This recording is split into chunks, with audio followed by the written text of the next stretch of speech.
Sa isang espesyal na episode ay nakapanayam ni Boy Abunda sa kanyang programa ang kaibigang si Queen of All Media Kris Aquino sa pamamagitan ng video conference. Nasa Amerika si Kris Aquino dahil nga kasalukuyang nagpapagaling at nagpapagamot siya laban sa kanyang sakit.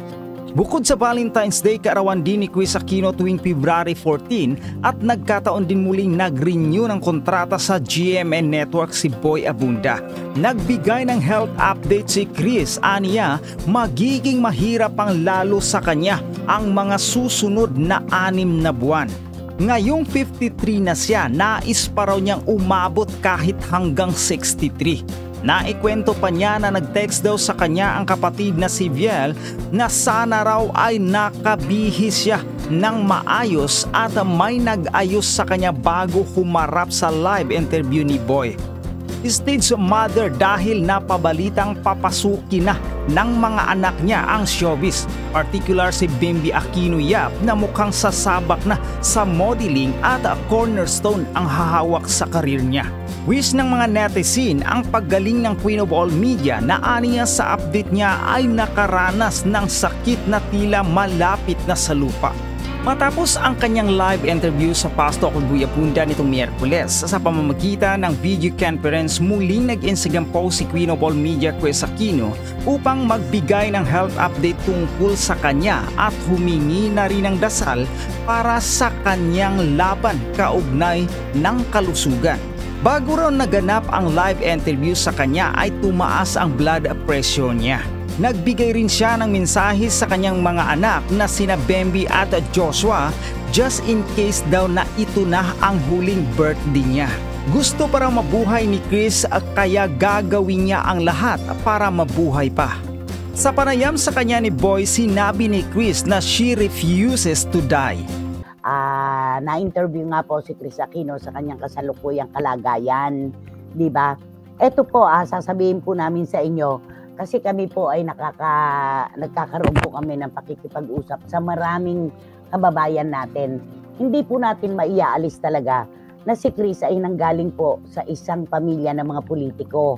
At alam naman po natin kapag nasa mundo ng politika, ang pamilya, meron pong mga kalaban, merong mga kaalyado. May ganun yun eh. Merong kakampi, meron ding kalaban. Natural po, ang bawat pagkakasakit o anumang karamdaman ng ating kapwa, ikinalulungkot po natin yan. Hindi natin ikinatutuwa.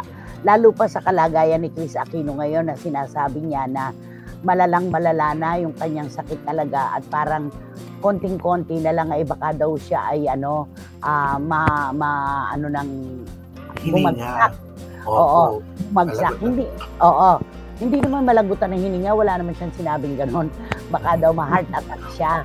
Sabi niya, I want to live, I don't want to die. Wala pong may gusto na mamatay, lalo na kung ang isang may sakit ay katulad ni Kris na may anak na 2 na kailangan pa po ng matinding pagtataguyod ang isa niyang anak na si Josh, di ba? Kaya lamang alam naman po natin na may mga kumokontra din sa mga salita ni Kris. Katulad po, nakakausap po ngayon ang mga doktor. Meron silang mga komento na bakit ganun? Kailangan hindi pasyente ang nagsasalita tungkol sa medical condition. Dapat doktor ang nagsasalita. Si Dr. Gupta dapat ang nagbibigay ng ganyang official statement, hindi si Kris Aquino. Yun ang sinasabi nila dahil hindi sapat yung kaalaman ni Kris Aquino tungkol dyan, di ba? Tungkol sa mga kailangan niyang gawin. Ito pa nga, meron nga dito si Juris Doctor Channel. Meron siyang sinabi dito. Ito we are all praying for Tetay. Sana siya rin ay taimtim na nagdarasal ng full recovery para sa sarili niya. Hayaan na rin niyang sana ang mga doktor na gawin ang mga trabaho nila dahil nagpapadala ang Diyos ng mga instrumento bilang sagot sa ating mga dasal. Kaya huwag maging magmamarunong kung gustong gumaling. Yun ganun ang kung mapabasa mo lang yung mga pagpapalitan, yung mga di ba yung mga comment, oo. Ito naman si Kris, sabi niya, kung makapagsalita, kala mo pang ICU yun na yung kaso niya.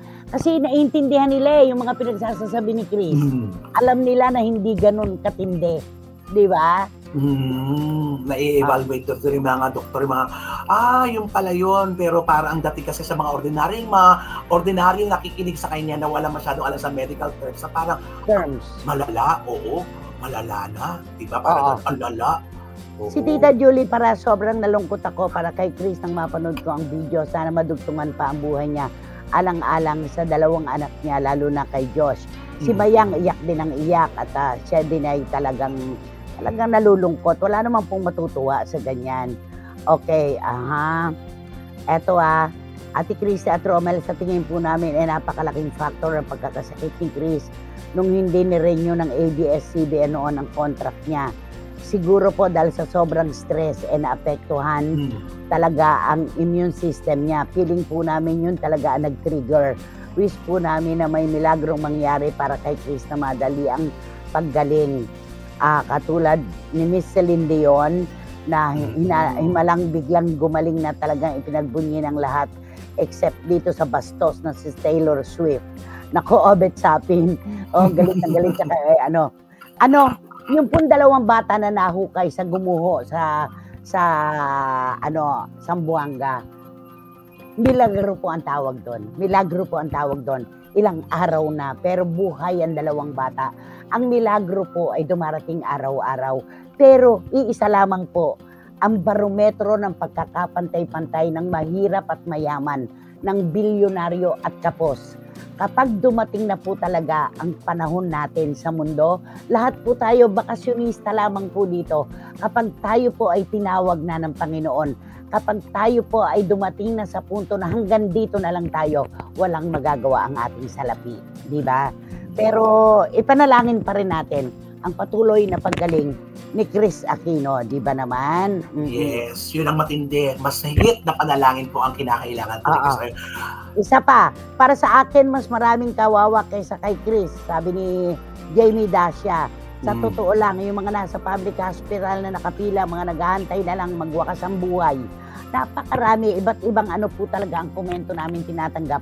Hindi na namin pakakalaliman pa ito. Tanggapin na lang po natin na we cannot please everyone. Hindi natin kakampi ang buong mundo. Ganun lang yon.